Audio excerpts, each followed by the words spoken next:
Chapter 2. Pro and Con.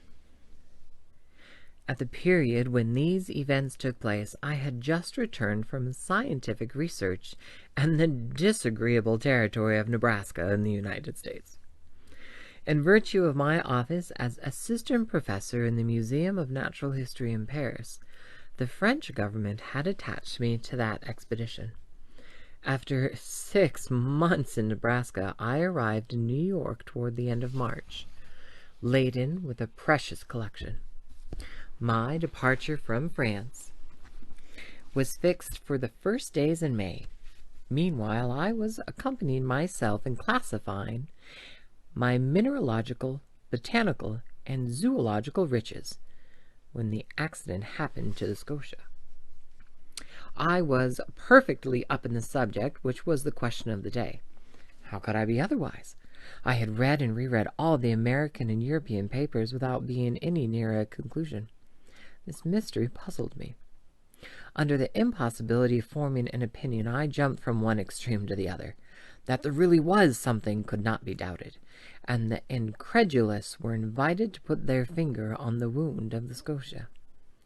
On my arrival at New York, the question was at its height. The hypothesis of the floating island and the unapproachable sandbank, supported by minds little competent to form a judgment, was abandoned. And indeed, unless this shoal had a machine in its stomach, how could it change its position with such astonishing rapidity? From the same cause, the idea of a floating hull or an enormous wreck was given up. There remained only 2 possible solutions of the question, which created 2 distinct parties. On one side, those who were for a monster of colossal strength. On the other, those who were for a submarine vessel of enormous motive power. But this last hypothesis, plausible as it was, could not stand against inquiries made in both worlds. That a private gentleman should have such a machine at his command was not likely. Where, when, and how was it built? And how could its construction have been kept secret? Certainly a government might possess such a destructive machine. And in these disastrous times, when the ingenuity of man has multiplied the power of weapons of war, it was possible that, without the knowledge of others, a state might try to work such a formidable engine. And the chase pots came to the torpedoes, after the torpedoes, the submarine rams, then the reaction. At least I hope so. But the hypothesis of a war machine fell before the declaration of governments. As public interest was in question, the transatlantic communications suffered. Their veracity could not be doubted, but how? Admit that the construction of a submarine boat had escaped the public eye? For a private gentleman to keep the secret under such circumstances would be very difficult, and for a state whose every act is persistently watched by powerful rivals was certainly impossible. After inquiries made in England, France, Russia, Prussia, Spain, Italy, and America, even in Turkey, the hypothesis of a submarine monitor was definitely rejected. Upon my arrival in New York, several persons did me the honor of consulting me on the phenomenon in question. I had published in France a work in quarto in 2 volumes entitled Mysteries of the Great Submarine Grounds. This book, highly approved of in the learned world, gained for me a special reputation in this rather obscure branch of natural history. My advice was asked. As long as I could deny the reality of the fact, I confined myself to a decided negative.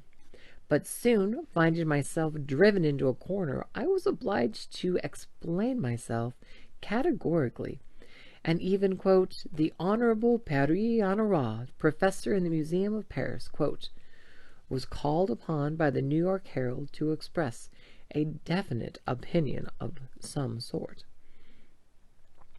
I did something. I spoke for want of power to hold my tongue. I discussed the question in all of its form, politically and scientifically, and I give here an extract from a carefully studied article which I published in the number of the 30th of April.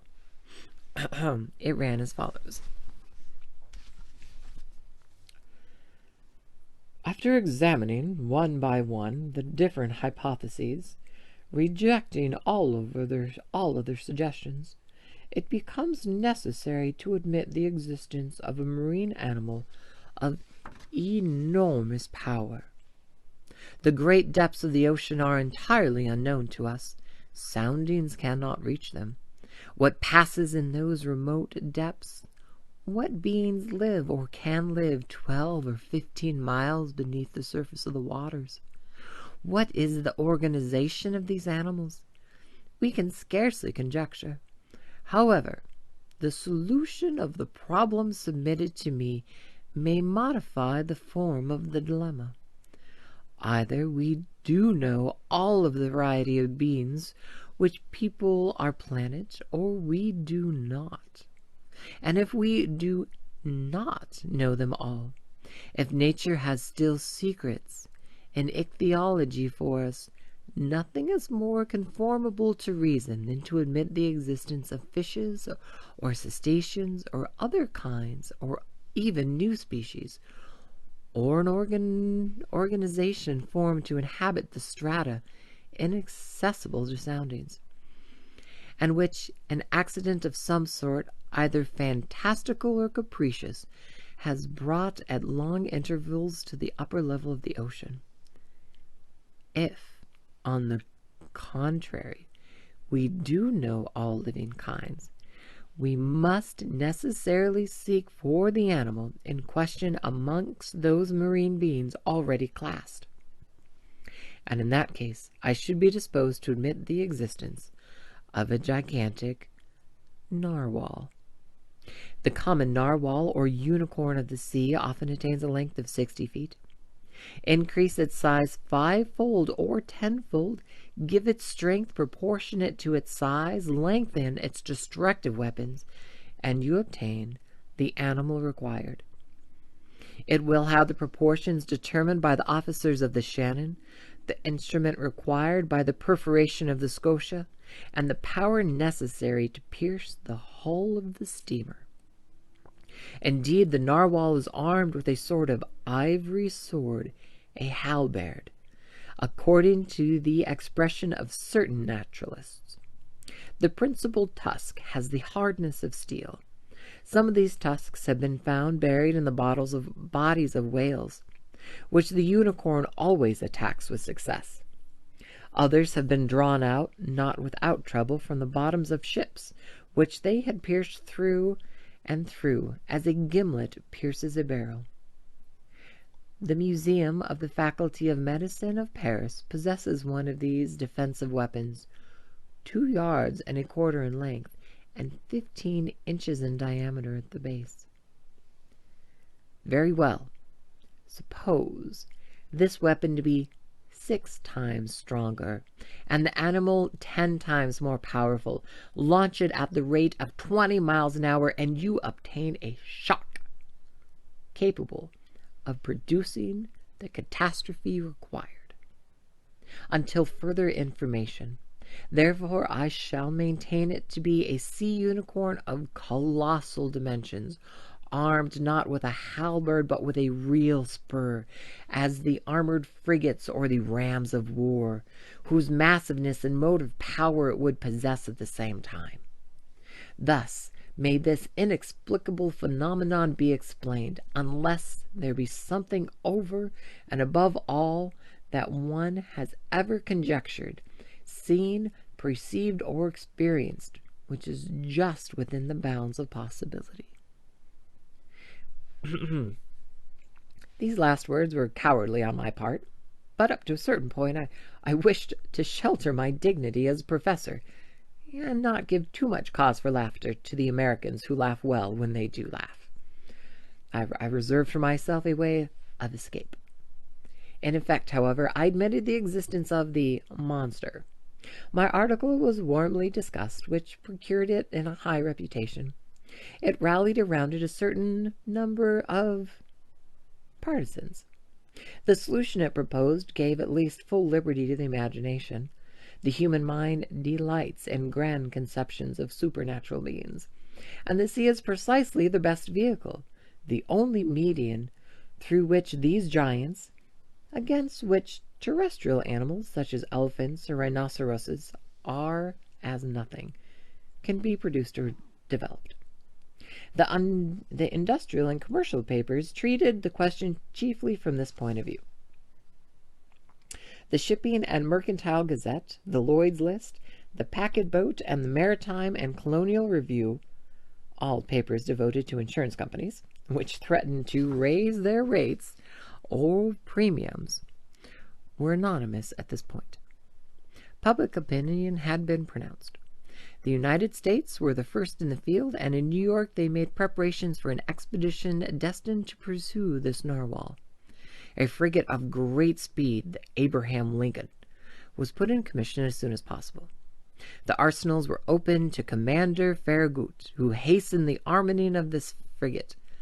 But, as it always happens, the moment it was decided to pursue the monster did not appear. For 2 months, no one heard it spoken of. No ship met with it. It seemed as if this unicorn knew of the plots weaving against it.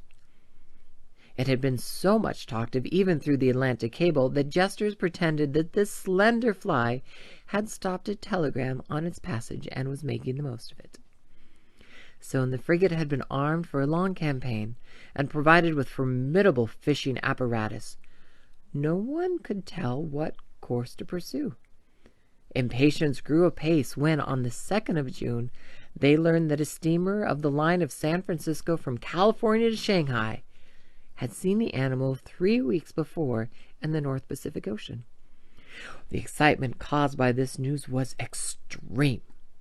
The ship was revictualled and well stocked with coal. 3 hours before the Abraham Lincoln left Brooklyn Pier, I received a letter as follows: To M.